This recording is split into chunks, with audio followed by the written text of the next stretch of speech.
حامدا ومصليا، أما بعد، فأعوذ بالله من الشيطان الرجيم. بسم الله الرحمن الرحيم.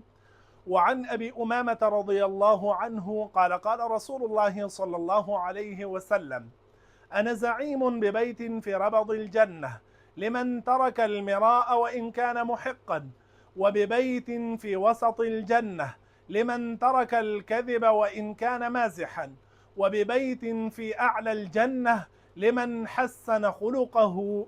رواه أبو داود. Narrated by Abu Umama radiallahu anhu, may Allah be pleased with him.